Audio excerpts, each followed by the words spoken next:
Apresento pra vocês Pacífico. Este é o Pacífico, mano. Esse é o gato mais mole desse lado do Velho Oeste. Olha isso. Olha como é que ele é bonitinho, mano. Bonitinho. Ó, teste de gato molice. Ó, mole, mole. É que ele tá querendo, ele tá achando que eu vou dar alguma coisa pra ele comer, por isso que ele tá assim. Tá me olhando. Cara, não tem churu. Isso aqui é viciado em churu. Hoje não tem churu pra tu, mano. Tem carinho. Você não me conhece, mas eu me chamo Sebastian, eu tenho 20 anos.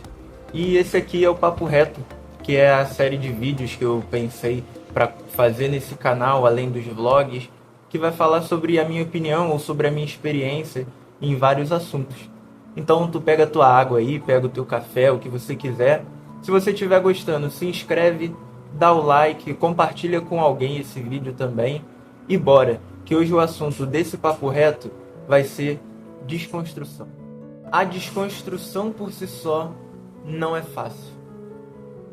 Se a gente começar a reparar, se a gente começar a olhar o mundo que a gente vive, as pessoas que estão ao nosso redor, a gente vê que beira o impossível realizar essa desconstrução, porque ele é um caminho um pouco solitário. Não são todas as pessoas que vão te acompanhar, não são todas as pessoas que vão te apoiar, na verdade, muito pelo contrário. Várias pessoas vão recusar a sua desconstrução. Aqueles amigos que estavam com você, eles não vão estar mais, eles vão se distanciar.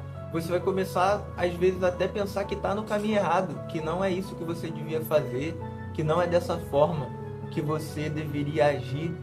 Mas se você olhar bem, na verdade é exatamente isso que você deveria fazer. É exatamente esse caminho que você tem que trilhar, porque a desconstrução vai te levar a se encontrar com aquele que é o seu antigo novo eu. E por que antigo novo eu? Porque você sempre foi o mesmo. Na verdade, aquilo é você em essência. Aquilo é você de verdade. A psicologia vai dizer que a gente é a soma das 5 pessoas mais próximas de nós.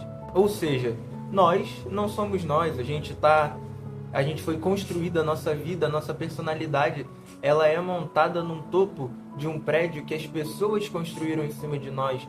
Pai, mãe, tio, tia, as pessoas mais próximas nos influenciando. E quando você vê, você perdeu a sua autenticidade, você não tem uma opinião própria, você não tem seus dizeres próprios. E a desconstrução, ela vem nos dizer sobre isso, ela vai nos comunicar isso. A gente vai se encontrar com um novo agente, mas aquele que sempre esteve ali, aquele que é a nossa real personalidade. A minha desconstrução.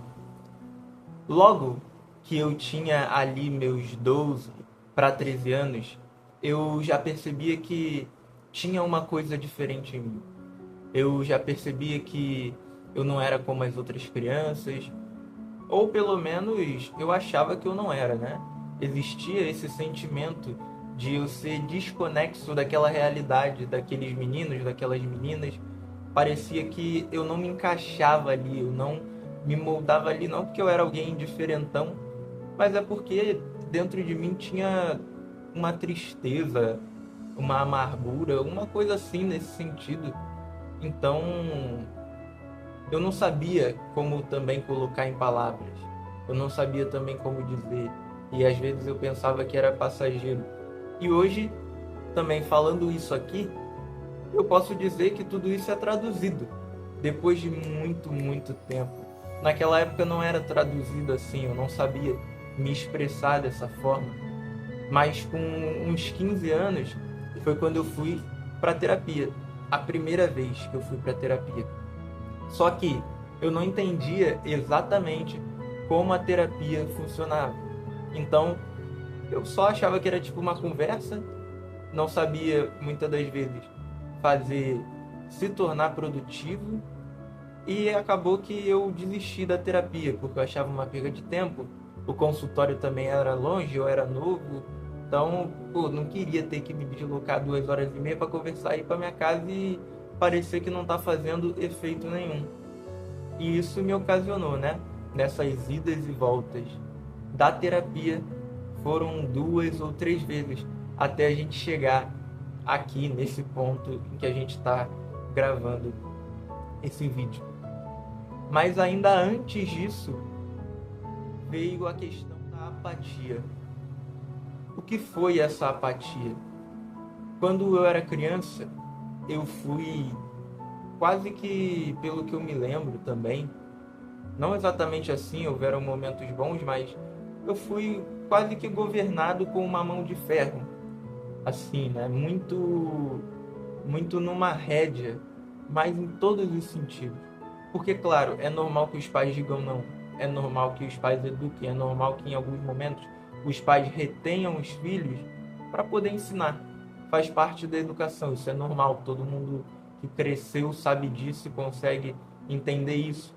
Que o não, muitas das vezes, não era crueldade, mas sim educação. E tudo bem, e fez parte. Mas eu sei que em alguns momentos, olhando assim, haviam coisas que não eram necessárias, né? Eu fui vítima de coisas que não tinham nada a ver com a educação. Por exemplo, eu me lembro bem de uma história em que eu brincava com um super-herói e que eu dizia: "Ah, queria poder ser igual o Superman, sair voando por aí e viajar pelo mundo, ser livre". Então me disseram: "Então você quer ser livre? Vai lá, ser livre". E colocaram uma criança pro lado de fora do portão. Eu não sei quanto tempo exatamente eu fiquei do lado de fora, mas eu sei que sim, porque por eu dizer que eu queria voar, na imaginação de uma criança, eu fui colocado para fora. Então isso me trouxe essa apatia. Eu já não queria mais sonhar, eu já não queria mais dizer nada. E aí foram seguindo-se os momentos decisivos, porque você estuda tudo fundamental e aí você tem a possibilidade de entrar num colégio técnico, de fazer um ensino médio melhor. E eu era tipo, tá. E aí você entra ensino médio e aí você tem a possibilidade de fazer uma faculdade, de procurar alguma coisa melhor. E eu, tá. Muito porque eu tinha o mesmo medo de antes, de dizer que eu queria voar e ser livre e de alguma forma me deixarem trancado para fora de casa. E aí a gente vai para uma coisa que é muito comum nesse momento, que é comparação. As redes sociais tiveram um papel forte nisso, porque desde uns 3 a 4 anos atrás, que eu me lembre, dizem para você assim: você pode ficar milionário aos 18, você pode pegar o seu celular, ligar a manivela da grana e pronto, começará a sair milhões e chover milhões. E você vê realmente jovens ficando ricos, e você vê também às vezes aos 20 tendo os melhores carros, aos 20 as pessoas casando, aos 20 as pessoas tendo a casa dos sonhos, e você olha e pensa: cara, eu tô atrasado, eu não tenho a casa dos sonhos, não tenho nem o celular que eu gosto. Às vezes eu não tenho nem a roupa que eu quero comprar. E você fica olhando aquilo e pensando: nossa, eu tinha que ter isso, eu tinha que ter aquilo, e eu tinha que ter, e você se esquece da sua própria realidade. Você começa a se corroer por dentro, você começa a se achar um fracasso, e você começa também, ao invés de se mover, se tornar mais apático. Porque, não sei se vocês vão entender, mas quando você começa a olhar muito para o abismo olha para você de volta, ou seja, você começa a olhar para a distância da vida daquelas pessoas, e a vida daquelas pessoas também começa a se distanciar de você.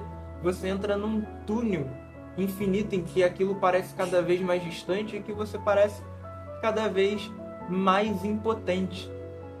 E foi aí que, nesse processo de desconstrução e do meu retorno à terapia, eu acho que deve ter 1 ano, ou 1 ano e meio, ou um pouco menos, Mas o meu último retorno à terapia, que tem sido esse e que nos traz aqui, foi começar a aprender o autoacolhimento.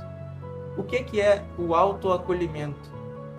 Não, nada mais, nada menos do que você aceitar a sua realidade e entender os seus limites. Ah, significa que eu vou ficar passando pano para mim mesmo? Não. Não é comodismo, não é preguiça. Na verdade, o autoacolhimento é o reconhecimento da sua realidade. É você entender que você é um indivíduo único, com a sua própria realidade, com a sua própria particularidade, com os seus próprios gostos e com os seus próprios desejos. Como eu disse lá no começo, que muitas pessoas constroem várias coisas em cima de você, colocam tijolos em cima de você e você torna aquilo real. E aí eu comecei a perceber, nossa, eu não sou o fulano do Instagram que ficou milionário aos 18.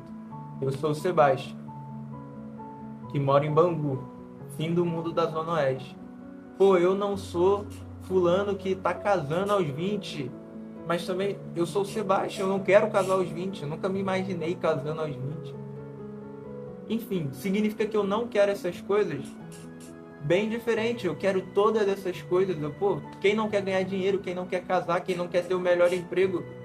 Mas eu entender que o que a minha realidade me permite e o que eu posso fazer para poder mudar ela e entender que esse é o meu tempo, essa é a minha vida e essa é a minha trajetória. E deixa que os outros vivam com cada um com a sua trajetória. E eu arque com as consequências da minha trajetória e daquilo que eu posso fazer com aquilo que eu tenho e com aquilo que eu sou.